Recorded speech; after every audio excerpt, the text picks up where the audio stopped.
Stop! I can't! Lily, wait! Come back! Don't go! Lily!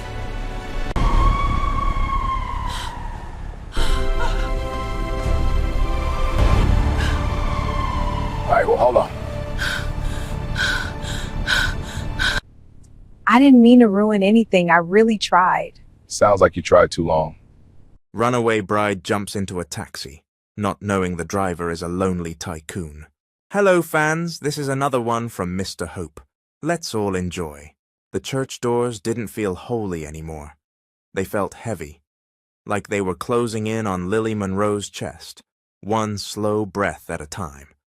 Outside, the sun was shining the way it always did in downtown Atlanta. Bright, warm, careless. Inside, everything smelled like roses and expensive perfume, and somebody else's decision. The aisle runner was white, the flowers were white, even Lily's smile had been practiced to look white, clean, perfect, and harmless, but her hands were shaking so badly the bouquet trembled. "Smile," her auntie whispered from the first pew, eyes sharp. "Everybody's watching." Everybody was watching. Phones were raised like little spotlights. The bridesmaids looked nervous, like they knew something was off, but didn't dare name it. Lily's mom sat near the front, dressed in pale blue, face tired and thin, trying so hard to look proud. And Lily. Lily stood at the front of the room, inches away from a man who looked like stability, James Carter. Tall, polished, the kind of man who never had to ask twice for respect. His suit was custom, his smile calm, his whole life arranged like a boardroom plan. He leaned toward her and murmured, low enough that the guests couldn't hear. "Relax," he said. "You're acting like you're about to run." Lily's throat tightened. She stared at his hand. The ring was ready. The future was ready. The cage was ready. The pastor's voice floated through the sanctuary. "Lily Monroe, do you take James Carter?" Lily tried to breathe. She tried to remember why she was here. Her mum's medical bills, the eviction notices, the way her dad's pride broke the night James offered help, like it was charity and not a trade. The way Lily had promised herself it was worth it if it saved her family. Then James squeezed her fingers, not gently, a warning squeeze. His smile never changed, but his eyes said something else. "Don't embarrass me." And right then, Lily understood the truth that had been hiding under all the wedding planning. James didn't want a wife. He wanted a possession. The pastor repeated, "Do you take him?" Lily opened her mouth, and nothing came out. She could hear her heartbeat louder than the organ music. She could feel sweat gathering at the back of her neck under the lace. Her knees threatened to fold, and suddenly the whole room felt like it was tilting. James leaned in again, still smiling for the crowd. "If you mess this up," he whispered, "don't expect me to keep paying for your mother's care." The words hit her like a slap. Lily blinked, once, twice. Then the air changed. Something inside her, something that had been quiet for years, sat up straight. The pastor said her name again, softer now, concerned. "Lily?" And Lily heard herself speak, clear as a bell. "I can't." Gasps rippled through the church. James's grip tightened, his smile freezing. Lily stepped back. Her voice rose, shaking but loud enough for everyone. "I'm sorry. I can't do this." The room erupted. Her aunt stood up so fast her hat nearly fell off. Someone whispered, "Oh my God!" A bridesmaid covered her mouth. Her mother's eyes widened, not angry, just afraid. James leaned toward Lily, teeth still smiling while his eyes went dark. "Lily," he hissed, "don't!" But Lily turned. She grabbed the front of her dress and ran. She ran down the aisle with her veil bouncing behind her like a flag of surrender. She ran past stunned guests, past the floral arch, past the heavy doors, and when she pushed outside, the sunlight hit her like freedom. Her heels slipped on the steps. She didn't care. She stumbled onto the sidewalk, breathing like she'd been underwater her whole life. Behind her, the church doors swung open. She heard voices calling her name. She heard James's furious shout, and then she saw it, a taxi rolling slowly by the curb. Lily lifted her arm like her life depended on it. "Stop! Please, stop!" The driver hit the brakes. The car jerked to a halt. Lily yanked the back door open and threw herself inside, dress and all. "Go!" she gasped. "Just go!" The driver turned slightly, eyes meeting hers in the mirror. He was a black man, early 30s, calm face, strong jaw, a simple cap pulled low. Not flashy, not loud, just steady. For a second, he didn't ask questions. He just nodded. "All right," he said, voice deep and smooth. "Hold on." The taxi pulled away from the curb, and Lily, still trembling in her wedding dress, watched the church shrink behind her through the rear window, not knowing that the man driving her into the unknown wasn't just a taxi driver at all. He was the loneliest tycoon in the city, and fate had just put her in his back seat. The taxi didn't just move, it escaped. Lily felt the tires roll over the street like a decision being made for her. Final, irreversible. The city blurred past the windows in bright streaks, storefronts, traffic lights, people walking like it was an ordinary day. Like a bride hadn't just run from a church in the middle of downtown Atlanta. Her breath came in sharp, uneven pulls. She kept twisting around to look behind them, waiting to see James's car flying up with rage in its headlights. But all she saw was distance, and the farther the church got, the more her body remembered how to breathe. The driver didn't talk right away. He only drove, steady hands, patient speed, eyes forward like the road was the only thing that mattered.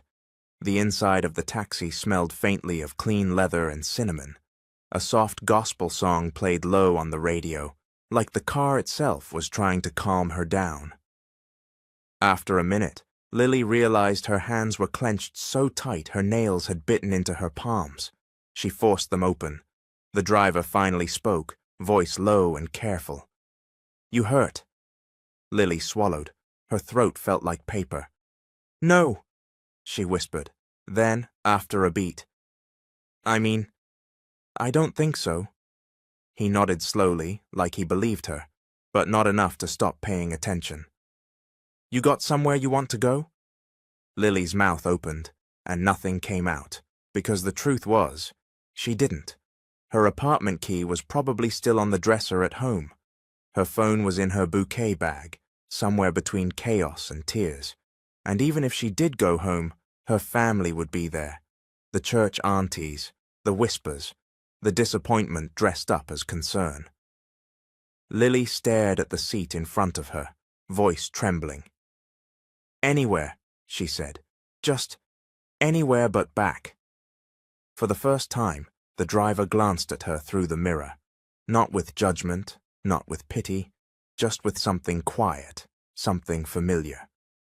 "All right," he said again, like those were his favorite words. "Anywhere it is." He took an exit Lily didn't recognize, cutting into a side road that avoided the busiest roads. They passed a strip of beauty supply stores and small restaurants, then dipped into quieter streets lined with old trees and modest homes. Lily's chest tightened again, because quiet left room for thoughts. Her mind replayed the moment at the altar, James's voice like a knife under a smile. "Don't expect me to keep paying for your mother's care." The humiliation burned all over again. Lily pressed her forehead to the cool window and blinked hard. "I didn't mean to ruin anything," she said suddenly, like confessing to the air. "I really tried." The driver didn't answer immediately. Then he said, "Sounds like you tried too long." Lily's eyes shifted to the mirror again. "What?" He kept driving, tone calm. "A woman don't run out of church like that unless she'd been running inside for a while." That hit somewhere deep. Lily let out a shaky laugh that almost became a sob. You don't even know me. He shrugged slightly, one hand on the wheel. Don't gotta know your whole life to recognize fear. Silence returned, but it wasn't empty now. It was thoughtful. Lily's voice came quieter. My mom's sick, she admitted. Cancer, the bills, they're drowning us. James offered to help, but it wasn't help. It was a deal. The driver's jaw tightened for a second, like he understood that kind of deal too well. What's your name? He asked. Lily hesitated. Saying her name felt like making this real. Lily, she finally said. He nodded once. All right, Lily. She waited. And you? She asked. A pause, small, almost like he had to decide something. Marcus, he said. The name settled in the air between them. Lily watched his shoulders rise and fall with controlled breathing. The kind of calm that didn't come from peace, but from practice. Like he'd learned how to keep his feelings locked where nobody could touch them. They drove a little longer until the city noise softened and streetlights became fewer. Then Marcus slowed near a small, warm-lit diner on the corner. Open late, with a neon sign buzzing gently. He turned slightly, eyes meeting hers in the mirror again. You haven't eaten, he said, and you're shaking.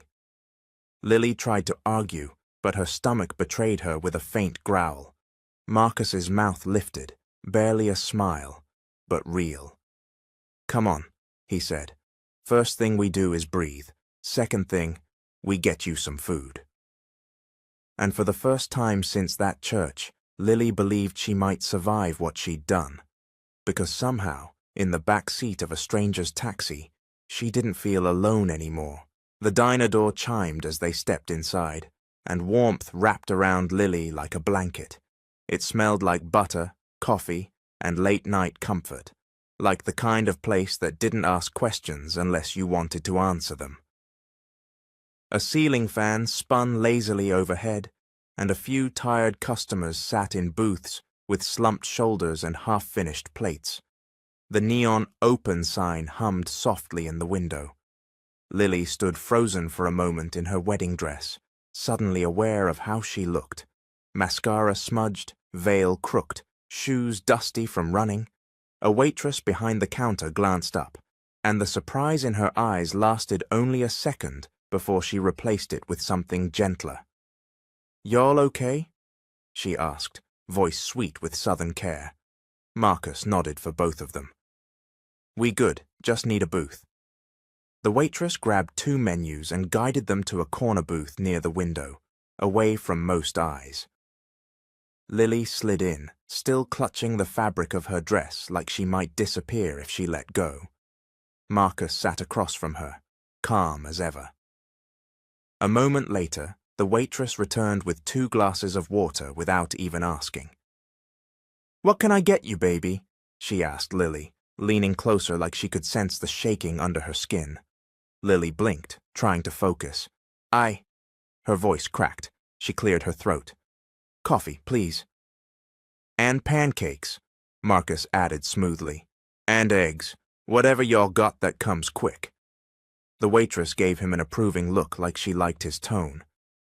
Say less.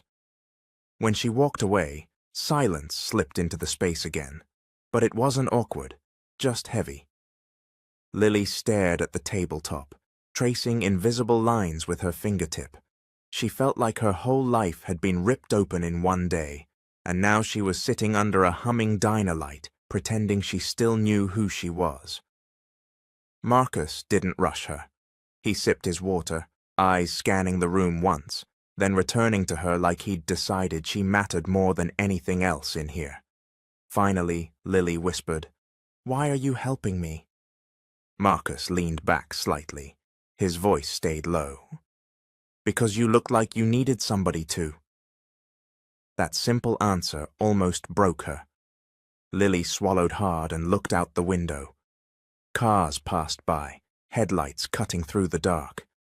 Somewhere out there, her phone was probably buzzing with calls. Her aunties probably had a whole prayer chain going. James was probably furious. And her mother. Lily's lips trembled. My mom is going to be scared. Marcus nodded once. You can call her when you're ready. I don't even know what to say, Lily admitted. Everybody thinks I'm selfish. Everybody thinks I just threw away everything. Marcus's eyes didn't flinch. Maybe you threw away what was killing you. Lily turned back toward him, startled. He didn't smile, he didn't soften it, he just said it like truth. The waitress returned with steaming coffee, plates clinking as she set them down. Here you go, she said, voice warm. Then she looked at Lily again. You eat, okay? Whatever you're running from can wait 5 minutes. Lily gave a tiny nod. The first sip of coffee burned her tongue a little, but it grounded her. The heat traveled down her chest like it was filling a hollow space. Marcus pushed the syrup toward her. Eat. Lily picked up her fork and stared at the pancakes like they were a puzzle. Then she took a bite, and the strangest thing happened. Her body remembered it was human. For the next few minutes, Lily ate quietly. The food didn't fix her life, but it steadied her hands. Marcus ate too, slow and controlled, like a man who was used to watching everything around him. When the plate was half empty, Lily's voice came out softer. James wasn't always mean, she said. Or maybe he was. I just didn't notice, because everybody kept telling me how lucky I was. Marcus looked at her carefully. Lucky is when love don't feel like fear. Lily's eyes stung again. He said he'd stop paying for my mum's care if I embarrassed him. Marcus's jaw tightened, just for a second. That ain't love, he said quietly. That's control. Lily nodded, tears finally sliding down her cheeks. She wiped them fast, embarrassed, but Marcus didn't look away. He reached into his pocket, pulled out a clean napkin, and slid it across the table without a word. Lily took it, dabbing her eyes. Then she whispered something she hadn't even admitted to herself until now. I think I was about to disappear in that marriage. Marcus's gaze held hers, steady and serious. Then you did the right thing running, he said. A long beat passed, and in that small corner booth, with syrup on the table and a gospel song humming faintly from the kitchen radio, Lily realized something terrifying and beautiful. This stranger had seen her more clearly in 1 hour than her fiancé had seen her in 2 years, and she didn't even know why. The night air outside the diner felt cooler than before, like the world had shifted while Lily was inside eating pancakes and telling the truth. Marcus held the door open for her, letting her step out first. The street was quiet, the kind of quiet that made every sound feel louder, her heels tapping the sidewalk, a distant car engine, the soft rustle of her dress. Lily wrapped her arms around herself. The adrenaline was gone now, and what was left was exhaustion. She hadn't just run from a wedding. She had run from the version of herself that stayed quiet to keep everyone else comfortable. Marcus walked a few steps ahead, then slowed so she didn't have to rush. He didn't talk much, but his presence felt like a guardrail, steady there, keeping her from falling apart. When they reached the taxi, Marcus opened the back door. Get in, he said gently. You need rest. Lily hesitated. Where are we going? Marcus paused like he was measuring his answer. Somewhere safe, he said. A place you can breathe without somebody dragging you back into that church. A cold shiver ran up Lily's spine at the thought of James's face. She climbed into the taxi. As Marcus pulled onto the road, Lily's mind started spinning again. Now that she'd eaten, now that her hands weren't shaking as badly, reality came creeping in. Her phone, her family, her job, the fact that she was sitting in the back of a stranger's cab in a wedding dress at midnight. She leaned forward slightly. Marcus, are you sure this is okay? His eyes met hers in the mirror, calm, focused. You asking permission to exist? He asked quietly. Lily blinked. He didn't wait for her to answer. I'm not dropping you somewhere you can get hurt, Marcus continued. Not tonight. Lily's throat tightened. You don't even know me. Marcus's voice was steady. I know enough. They drove through neighborhoods Lily barely recognized. Streetlights spilled gold onto the asphalt. A few late-night stores were still open. Gas stations, corner shops, a beauty supply with a flickering sign. Lily watched the city pass by like she was watching somebody else's life. Her mind replayed James's words again. Don't expect me to keep paying for your mother's care. Her eyes burned with fury now, not fear. How did I not see him? She murmured. Marcus didn't answer immediately. Then, because you were looking at what you needed him to be. Lily swallowed. A few minutes later, Marcus turned into the parking lot of a small motel. Not dirty, not fancy either. Just quiet, tucked away from the main road, with warm yellow lights glowing outside each door. Lily sat up straighter. A motel? Marcus parked and turned off the engine. It's late. You need a room you can lock from the inside. That sentence hit her harder than she expected. A room you can lock from the inside. Lily didn't realize how much she needed that until he said it.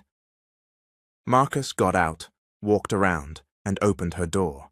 Lily stepped out, smoothing her wrinkled dress with trembling fingers. For a second she worried people would stare. But the parking lot was empty, the night quiet. They walked into the small lobby together. A bored man behind the counter barely looked up. Marcus spoke smoothly. One room. The clerk slid a form forward. Name? Marcus didn't even hesitate. Sam. Lily blinked, surprised. The clerk didn't care. He took the card, typed a few things, handed Marcus a key. Marcus led Lily to a room on the far end, away from the road. He unlocked the door and stepped aside. Go in, he said. Lily hovered in the doorway, the light inside spilling onto the concrete. You're not coming in? She asked, voice small. Marcus shook his head. You need space, and I'm not the kind of man who takes advantage of a moment like this. Something about the way he said it, quiet, firm, made Lily's chest ache. She stepped inside. The room smelled clean, like fresh sheets and lemon cleaner. A small lamp glowed near the bed. The curtains were drawn. The world outside felt far away. Lily turned to Marcus. Thank you. Marcus nodded once, like gratitude was something he didn't collect. Then he reached into his pocket and placed a folded piece of paper on the dresser near the door. If you need anything, he said, write down the front desk number. Don't open the door for nobody you don't trust. Lily's heart thumped. What if James finds me? Marcus's eyes darkened, not with anger, but with certainty. Then he'll have to go through me, he said. Lily stared at him, stunned. Marcus stepped back into the hallway. Get some sleep, Lily. He started to walk away. Lily's voice stopped him, trembling in the doorway. Marcus, will you come back? Marcus paused. Then, without turning fully around, he said, Yeah. A beat. I'll come back. And Lily locked the door behind her, finally breathing like she owned her life again. Lily didn't sleep the way people slept in movies. Soft, peaceful, pretty. She slept like somebody who'd been running for years, and finally collapsed. When her eyes opened, sunlight spilled through the motel curtains in thin golden lines, warming the edge of the bed. For a second, she didn't remember where she was. Then she looked down. The wedding dress, the veil tossed over the chair. Her chest tightened. It really happened. She sat up slowly, hair tangled, throat dry, body sore, like she'd fought a battle no one saw. The room was quiet except for the hum of the air conditioner and distant footsteps outside. Lily swung her legs off the bed and stood, wincing at the tightness in her feet. She crossed the room, checked the lock twice, then peeked through the curtain. No James, no family, just a parked truck and a woman loading a cooler into her car like it was any other day. Lily exhaled, shaky. Her stomach turned when she thought about her mother. I have to call her. But then fear rose again, fear of her mum's tears, fear of disappointment, fear that her family would say she ruined everything. Her hand hovered over the motel phone, and then came a knock. Lily froze. Her whole body went still, every nerve awake. Another knock, gentle, not aggressive. "Lily," a voice called through the door. "It's Marcus." Relief hit her so fast her knees almost gave out. She rushed to the door, paused to double-check the peephole, and saw him standing there holding a paper bag and 2 cups of coffee. Same simple cap, same calm posture, like the world hadn't tried to swallow her yesterday. She unlocked the door just a crack. Marcus lifted the bag slightly. "Breakfast." Lily opened the door wider, embarrassed at how grateful she felt. Marcus stepped in, but only to the doorway. He didn't cross the line. He stayed respectful, like he'd promised. He held out the coffee. "Cream and sugar," I guessed. Lily took it with both hands like it was a lifeline. "Thank you." Marcus glanced at her dress, then away quickly, giving her dignity. "You slept?" "A little," Lily admitted. "More like passed out." Marcus nodded like he understood. He set the bag on the small table near the window. Inside were biscuits, eggs, and a wrapped cinnamon roll. Lily's stomach growled again, but this time she didn't feel guilty for being hungry. She felt human. They sat, Lily on the bed, Marcus on the chair by the table, keeping distance like he didn't want to crowd her. The morning light softened his face, and Lily noticed something she hadn't noticed before. Marcus looked tired. Not worked late, tired. More like carrying too much alone, tired. Lily sipped her coffee, then finally asked what had been pressing against her chest since last night. "Why were you out driving a taxi at night?" she asked carefully. "You don't seem like, you know." Marcus's eyes lifted to hers, calm but guarded. "Like what?" "Like you do this for your whole living," Lily said, trying not to sound rude. "You're different." Marcus's mouth twitched, not quite a smile. "Different how?" Lily hesitated. "Like, you're not nosy, you're not rude, you're not trying to get anything from me." Marcus leaned back slightly, gaze drifting to the window. "Most people do," he said quietly. Then he looked back at her. "And they don't even realize it." That answer sat heavy in the air. Lily stared at him, confusion and curiosity mixing together. "Marcus," she said slowly, "what aren't you telling me?" Marcus didn't respond right away. His jaw worked once, like he was chewing on a truth he hadn't planned to share. Then he said, "Right now, the only thing you need to know is you're safe." Lily's throat tightened. "I don't feel safe, not completely." Marcus's eyes softened. "What would make you feel safer?" Lily looked down at her hands. They were steadier today. "I need to call my mum," she whispered, "before the whole city convinces her I'm dead." Marcus nodded immediately. "Do it." Lily glanced at him. "What if she screams at me?" Marcus's voice stayed firm but gentle. "Then she screams," he said, "but she gets to hear your voice." Lily swallowed. Her heart beat hard. She reached for the motel phone, fingers shaking as she dialed the number from memory. It rang once, twice. Then her mother answered, voice shaky and terrified. "Hello?" Lily's lips trembled. "Mum," she whispered. A gasp on the other end. "Oh, Jesus! Lily, where are you?" Lily closed her eyes, tears filling them. "I'm okay," she said. "I'm safe. I'm sorry." Her mother's breath broke. "Baby, what happened?" Lily looked at Marcus across the room. and he didn't interrupt, just watched like a quiet anchor. Lily whispered into the phone, voice cracking but honest. "I didn't run away from you," she said.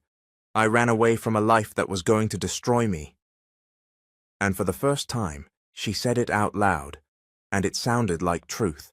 When Lily hung up the phone, her hands were trembling again, but it wasn't the same kind of trembling as yesterday. Yesterday had been panic. Today was relief mixed with grief.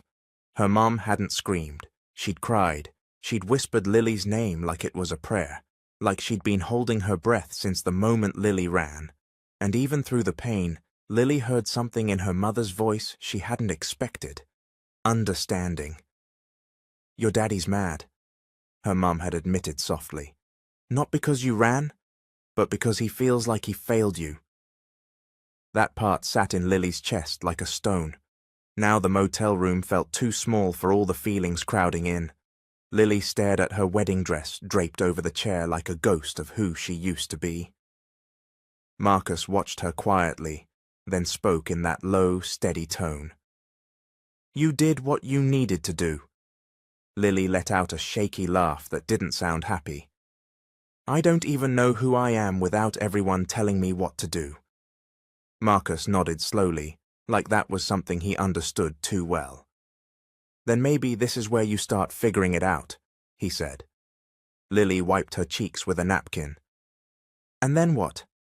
I just go back to my life like nothing happened?" Marcus didn't answer immediately. He stood, picked up the paper bag, and tossed it in the trash. Then he turned back to her. "I can drive you somewhere," he said. "Somewhere quiet. You can think." Lily hesitated, fear flickering again. "Like where?" Marcus shrugged. "There's a park by the river. It's early. Not many people. You can sit, breathe." Lily stared at him.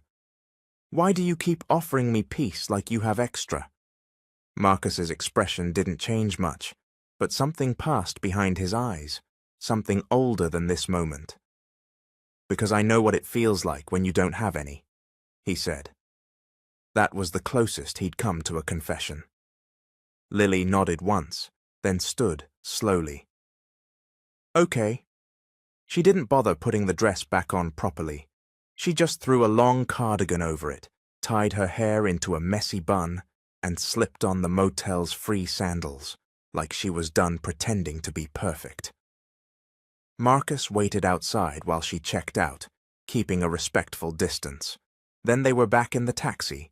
Same cinnamon smell, same soft gospel humming on the radio.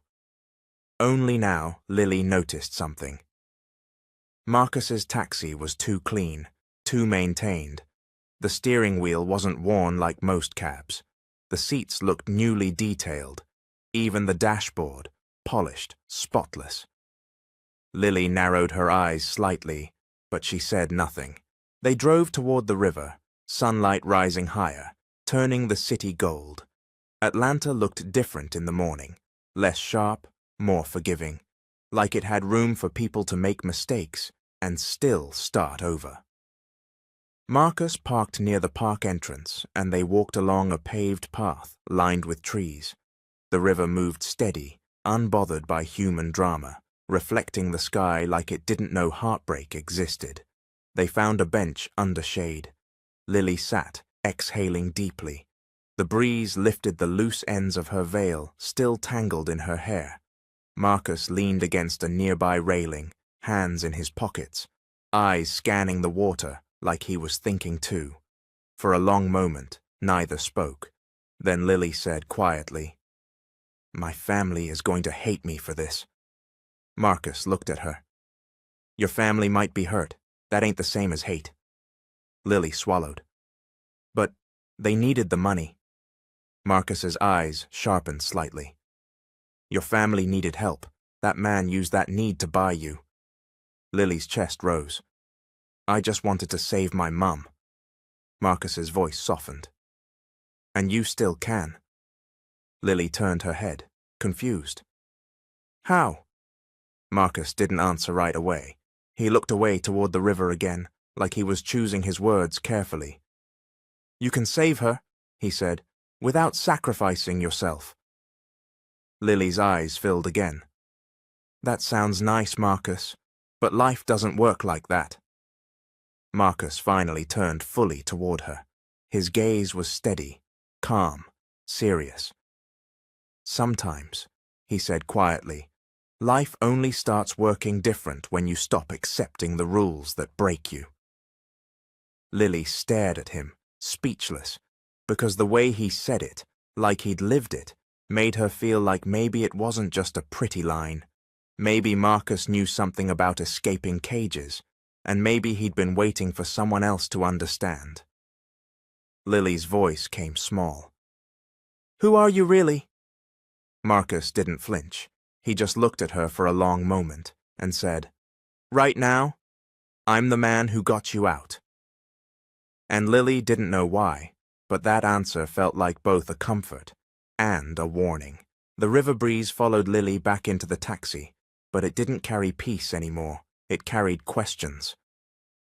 Lily sat in the back seat watching Marcus's hands on the wheel. Steady, careful, like he had all the time in the world. He drove like somebody who didn't rush for anybody, like he wasn't afraid of being late, and that didn't match taxi driver in Lily's mind. Most cab drivers she'd met were impatient, loud, always hustling. Marcus wasn't any of those things. He didn't ask for her number, didn't flirt in a cheap way, didn't make her feel like she owed him for kindness. He just kept showing up. They rode in silence for a while. Atlanta passed by in sunlit blocks. Graffiti walls, coffee shops, office towers. Lily's wedding dress was hidden under her cardigan now, but she still felt exposed. Finally, Marcus pulled into a quiet strip mall parking lot. There's a little boutique over there, he said. Nothing fancy. You can get out of that dress. Lily's cheeks heated. I don't have money for that. Marcus reached into his pocket and placed folded cash on the center console. Lily stared at it like it might bite. Marcus, no. Lily, he cut in gently, not harsh. It's not charity. You can pay me back whenever you want. She hesitated. Then she realized something. He didn't say if, he said whenever, like he already believed she'd be all right. Lily took the cash slowly. I don't even know you. Marcus's eyes met hers in the mirror. You know enough to know you deserve clean clothes and a clear head. Lily swallowed. She stepped out, went into the boutique, and came back 20 minutes later wearing simple jeans, a soft cream sweater, and sneakers. Her hair was brushed. Her face was still puffy from crying, but she looked more like herself. The dress was folded in a bag like a chapter she wasn't ready to throw away yet. When she got back into the taxi, Marcus glanced at her and nodded once. Better, he said. Lily let out a small breath. Yeah, better. Marcus started driving again, heading toward the edge of downtown. Lily watched the buildings rise taller. The traffic grew thicker, and then she saw it. A massive billboard above the road. Sleek black background, gold lettering, a photo of a man in a sharp suit, his expression calm and powerful. The headline read, King Tech announces new CEO return. Marcus King.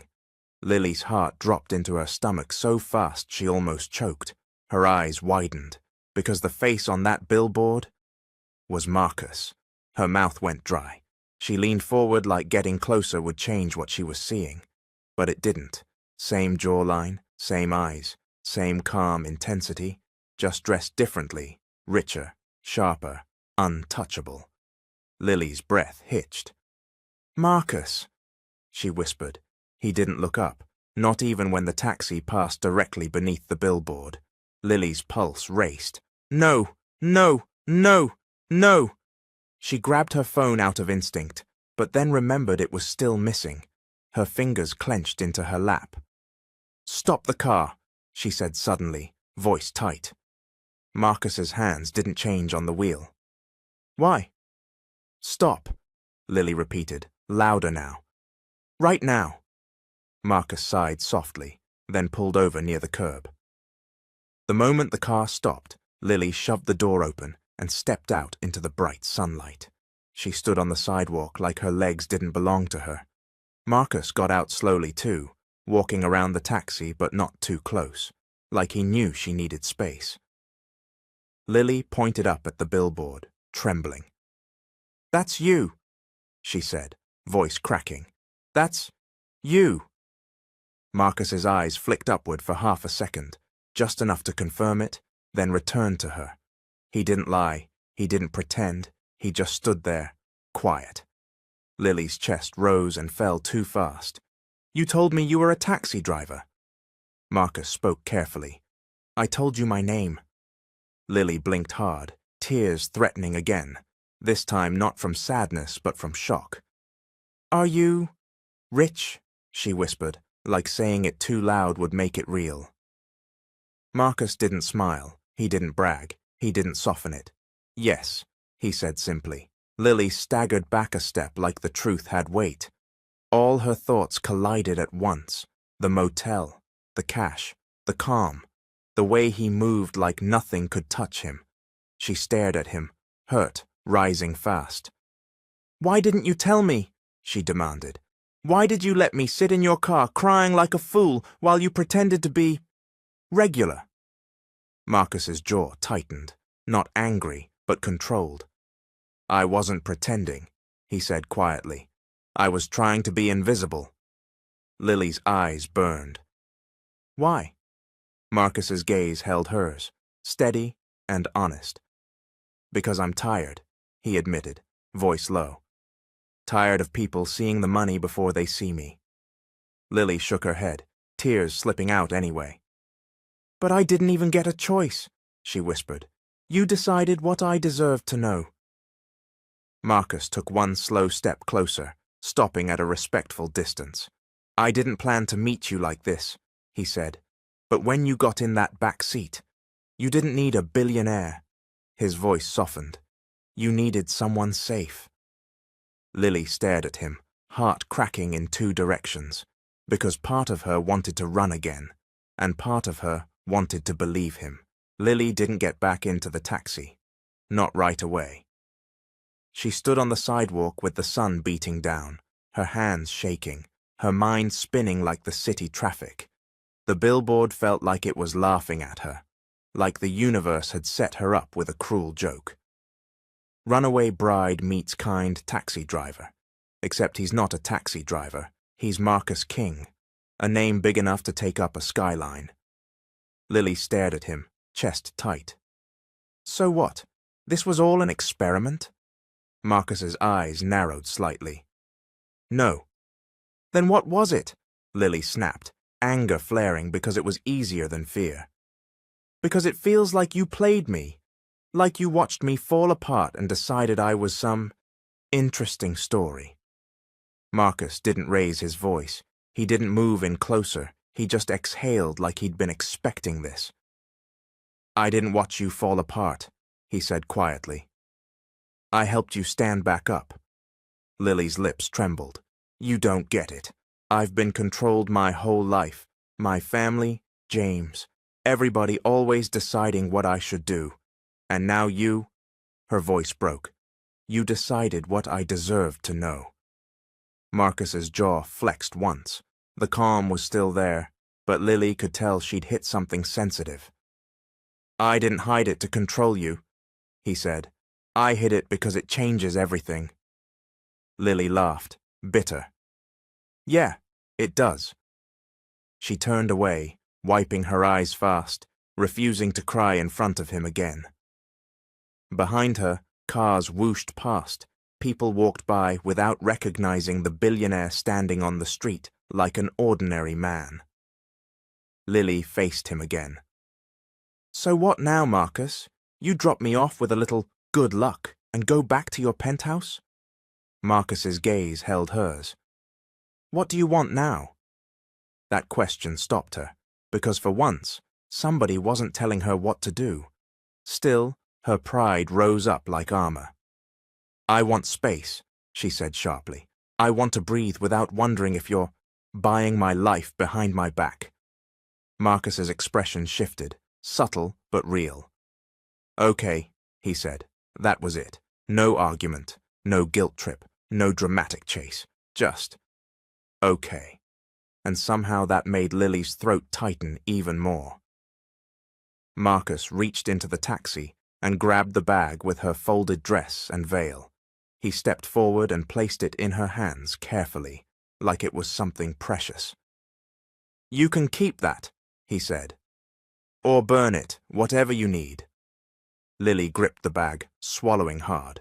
Marcus pulled out a simple business card and held it out. Lily didn't take it. I'm not trying to trap you, Marcus said, voice low. But if you need help, real help, you call. Lily stared at the card like it was a weapon. I don't need your help, she lied. Marcus nodded slowly, like he could tell it was a lie, but wasn't going to shame her for it. All right, he said again.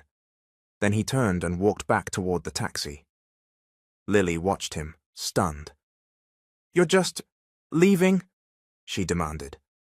Marcus paused by the driver's door. He looked back at her, eyes steady. You asked for space, he said. I'm respecting that. Lily's chest rose fast. Anger, confusion, and something softer tangled together. Marcus. He waited. Lily opened her mouth, but the words she wanted to say didn't come.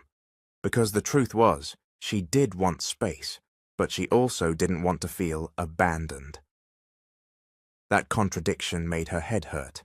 Marcus nodded once, like he understood without her explaining. Then he got into the taxi and started the engine. Lily stood there, holding her wedding dress bag, feeling like she'd just shut a door she wasn't sure she wanted closed. The taxi pulled away from the curb and merged into traffic. Lily watched it disappear, and the moment it did, the world came rushing back. Here comes the end of Season 1. If you're interested in Mr. Hope Season 2, and comment your favorite moment so far. I will see you all in my next video.